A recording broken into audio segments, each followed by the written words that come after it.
Assalamualaikum warahmatullahi wabarakatuh. Untuk materi prakarya kelas 10 hari Rabu, kita masih membahas masalah wirausaha dengan inspirasi artefak atau objek budaya lokal. Ini masalah tahap dan proses produksi. Melanjutkan yang lalu, ini mengenai irama atau ritme.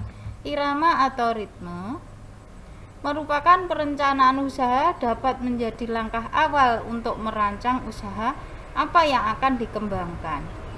Perencanaan usaha dapat berupa dokumen tertulis yang mendeskripsikan strategi, tujuan baik jangka panjang maupun jangka pendek, kelebihan dan kekurangan sasaran pasar dan sebagainya dalam sebuah usaha.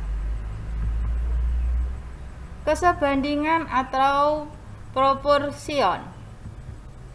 Kesebandingan dapat dijangkau dengan menunjukkan hubungan-hubungan antara suatu elemen dengan elemen yang lain, elemen bidang atau ruang dengan dimensi bidang atau ruangnya. Pembuatan kerajinan dengan inspirasi artefak atau objek budaya lokal. Indonesia memiliki kerajinan yang beraneka ragam. Keanekaragaman tersebut mencerminkan tiap-tiap budaya di masing-masing daerah. Salah satu kerajinan dengan inspirasi artefak atau objek budaya lokal dimisalkan keris yang kita bahas. Keistimewaan keris terdapat pada bilahnya. Tahap pembuatan keris. 1.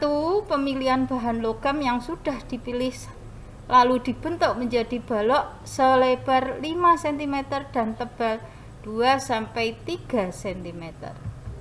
Yang kedua, menyiapkan pamor atau logam dasar untuk membuat keris itu ada 3 macam, yakni logam baja karbon rendah, logam nikel untuk pamor dan baja perkakas untuk kekerasan dan kekuatan.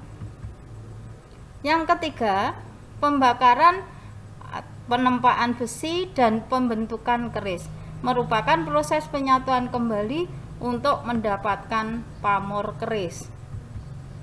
Selanjutnya, mengenai tahap pembuatan keris tadi, yang keempat, penyupuan dilakukan agar logam keris menjadi logam baja yang keras.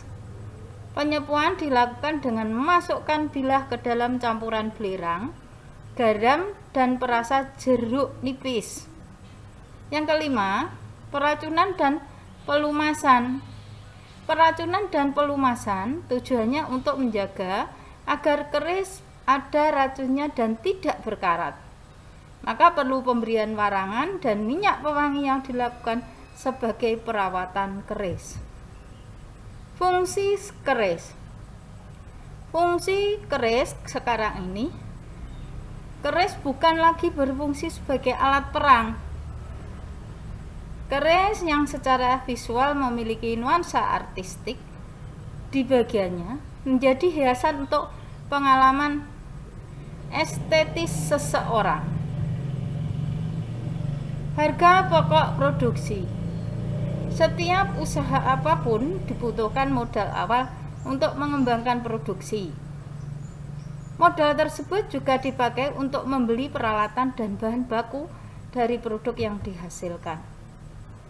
Pengertian harga pokok produksi. Harga pokok produksi adalah jumlah biaya seharusnya untuk memproduksi suatu barang ditambah biaya lainnya sehingga barang tersebut sampai ke pasar. Harga pokok produksi merupakan perhitungan 3 unsur, yakni bahan baku, upah langsung, dan overhead pabrik. Demikian, terima kasih. Semoga materi kali ini sangat bermanfaat bagi anak-anakku semua. Jangan lupa tetap jaga kesehatan dan tetap diajarkan untuk ibadahnya, biar selalu diberi keberkahan dalam hidup.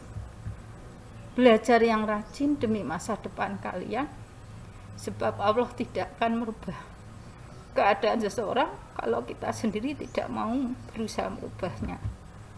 Yang utama, jangan malas dalam segala hal, dan selalu berdoa agar selalu mendapatkan kesuksesan. Amin. Wassalamualaikum warahmatullahi wabarakatuh.